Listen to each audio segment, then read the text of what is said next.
I'm your host, Valerie Borgman, and today we're very excited to welcome back Erin Dwyer of Senior Care Authority in St. Louis, Missouri. Today we're answering one of the top questions we both get asked. Will my parent have to move again? This is also a frequent frustration families share, that they were told mom would never have to move from her senior living community, yet here they are again, starting the process all over. So listen in, and hopefully we can shed some light on this very common situation. Families want to know if they move their loved one to a community, is this the end? Can they stay there till end of life? They want to know, is this an age-in-place community? Nobody can promise that. Welcome to Desperately Seeking Senior Living, a podcast for sons, daughters, grandkids, and spouses who suddenly find themselves tangled in the search for senior living and care. If you like today's episode, don't forget to subscribe and check out our doable download in today's show notes for a printable summary of the show and a bonus tip from our guest. You're listening to our doable tips, short answers to your questions. Don't see your question listed? Send us a note. Then don't forget to subscribe so you never miss an answer. It's funny because I toured this woman up for her husband in memory care, and they used the term age in place on one of our first tours. So the daughter ended up using it, which I was kind of like, oh, she learned, like she took a nugget from it. So she goes, so are you an age in place community, or when would my dad have to leave? Because that's like a phrase we use, but I don't think anyone would Google that. Yeah. Like she's getting it. And so they're like, oh yeah, the only time, your dad would have to leave is if he has a feeding tube or an IV, and we allow a hospice. And that's usually the conversation. Because I said, you want to ask them, at what point would you not allow my loved one to be there anymore? Have to have them move. Because I want them to think through. They always think, well, if I move my mom, I don't have to worry about her anymore. And it's like, well, but if it's in the IL-AL and it's not secured and your mom ends up with dementia and starts wandering. Yeah, exactly. Okay. They can't accommodate that, exit seeking. Or say your mom ends up having something go wrong where she needs an IV or a feeding tube. They're not, they're rare cases, but you have to just know that I can't promise you that this is mom's forever home, that nothing would happen. She'd never have to move. There's nobody can promise that. Yes, exactly. I haven't met any family that's like, yes, I want to do this again in 2 years. Right. Nobody wants to go through this multiple times. Exactly. So I want to pause really quickly because one of the things that you mentioned earlier, you said IL and AL. And so I want to make sure for those that don't know, IL is independent living and AL is assisted living. Right. So what are some examples of families that you've worked with and kind of just how that thought process goes? So usually the families, they want to be one and done. And so they don't understand the different terminologies, and it is confusing. Independent living, assisted living, memory care, and then SNFs, the skilled nursing facilities. What does that mean? If I move my mom into one of these places, are we good to go? Or are there things that could come up health-wise where she would have to move again? If the families don't think of that question when we go to tour, I bring it up and I ask them to ask that question because we need to have that answered. Your mom could be at a certain level right now where she's really high functioning. She could be just fine in independent living, maybe assisted living. But what if she ends up with dementia and she doesn't know where she is anymore and she starts to wander and trying to exit seek, and it's not a secured community with locked doors? Then the communities, that's a safety issue and they can't, have mom stay anymore. Or the famous line in Missouri is the pathway to safety. Yeah, this is actually a rule. It is. It's a rule. It's a regulation. You'll hear this a lot.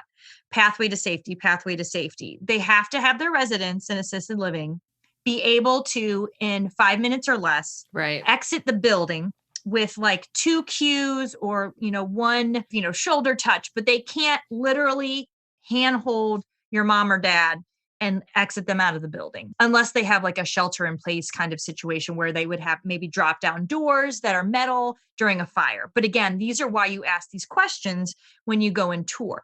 Not every community is the same. So a community can help somebody physically out of the building, but they can only have so many of those people. So if they are at their capacity, then they can't accept anybody else. That's also good to know. Just because mom needs extra help, maybe during a fire drill to get out of the building, doesn't necessarily mean she can't move in there. It just depends on the staff ratios and the other conditions of the residents there. All of these questions are what we help the families understand. And when they say age in place, they're talking about mom can have her forever home and she'll be good to go. Each community, again, is different. So you need to ask the communities, in what situation would mom or dad have to leave your community? And they'll usually tell you if they are a danger to themselves or others because they can't restrain. Right. And restraints can be defined as something as simple as pushing a wheelchair up to another chair or bed rails even. And a lot of times these are safety issues too. But it's different. Again, what we're talking about, different for every state. Yeah. There are different regulations. Some will consider a bed rail a restraint and some won't. I realized this last week. I had 2 different communities tell me 2 different answers. And a lot of them will allow hospice. So even though mom or dad moved in and they were pretty high functioning and they didn't need a lot of help, but as they maybe got sicker, the way they can stay is that hospice can come in and help with a lot of those extra tasks or, things that would require more staff. They also don't allow tubes to go in and out. So feeding tubes, IVs, that kind of thing. Some of them will allow colostomy bags and ostomy catheters. Again, that's why you ask those questions so that you're not surprised when the community says, oh, mom has a catheter now, she has to leave, or, she's being combative, we can't deal with that. You have to think ahead to every possible scenario and ask those questions so that is this forever home or is there a possibility mom or dad would have to move again? Yeah. And I think that really applies anywhere you go. Every community is so different. And I think this is why a lot of times families will come to us after making 20 phone calls. Yes. Because, but yeah, I've definitely run into this too, because families, they don't know that communities have different rules in the care that they can provide. They also don't know what piece of information that they're leaving out is important. And this is where, they do end up telling their story to different places and, maybe they get a no and another no. Right. And exactly. You kind of go down this rabbit hole. Yes. I do think it's a question though, that's a fair question too. This is hard. It's not a fun thing to have to move. So do you have communities? We call them the continuing care retirement community, yep, which does mean that they have sort of everything. Exactly. The kind of the one-stop shop. Yes, we do. So the continuum of care retirement communities, or CCRCs, are those bigger campuses that have every single kind of care: independent living, assisted living, memory care, which is a type of assisted living, and the skilled nursing. So those are the ones that mom or dad, grandma should be safe to stay there all the way through. Now, sometimes they're independent living. You have to do a buy-in situation where you're buying an apartment or a condo or a villa, and you have to put down a certain amount and you'll get, 70 to 90% back. And then you get the first choice too. So if you're in their independent living and you decline and need assisted living, you're going to get first choice over someone that's just coming in at assisted living. So those are definitely on the radar for families. And they do have that sense of safety of, okay, phew, I think I can breathe a little sigh of relief that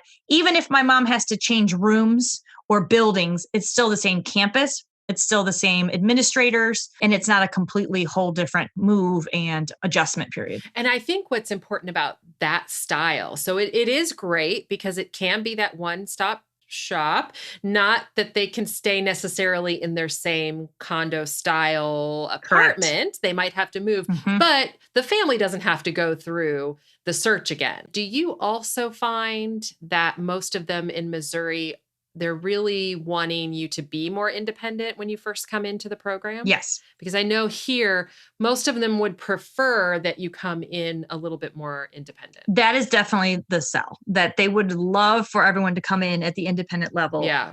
Is that realistic? No, especially with COVID and everything, people are staying home longer. Right. So I'm seeing less of the coming in at independent level. It's more coming in at the assisted living level. So And they will accept people at assisted living.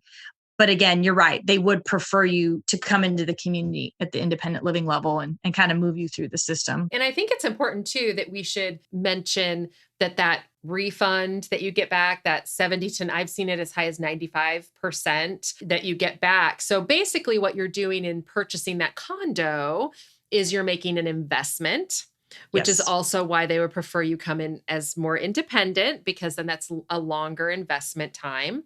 Absolutely. But I think it's important too that we talk about that you don't get that back immediately. So I know, do you find that is the same? Correct. Yeah. Right. It's when they are able to sell your condo. And we call it, I call it a condo as well, because that's just the easiest way for people to like think of it. Right. Right. You're buying a condo. So it's just a condo with benefits. Exactly. The safety net of having that 24/7 staff just around the corner. Yeah, exactly. So I think we've really hit on a couple of important points. Families don't want to move more than once. They would prefer that. Yes. But having that just recognition that depending on what your initial choice is, and maybe you don't have the option to invest in a continuing care style campus, right? But that either you might have to move, there might be another move in your future, or you do if you are able to do the investment, then there is this sort of other style. Absolutely. That's why we go through the whole process with the family, take them on the tours, provide them with the questions so they know what to ask, are fully educated. You can't foresee the future. We don't have a crystal ball. I say that all the time. We don't. Yeah. But we are trying to at least know, okay, if A, then B. So if this community eventually down the line is not going to work out at a certain point, what does that mean? And at least knowing, the family knows this is just an independent living community. So mom can stay if we hire home care, but that's going to be pretty expensive. Or we might have to move to assisted living memory care. So again, just knowing when you're making those decisions that you have every single option, that you know everything going in and you're not going blind and you're not surprised if something comes up, that you're prepared for it. And okay, I knew this was going to happen, so this is plan B time.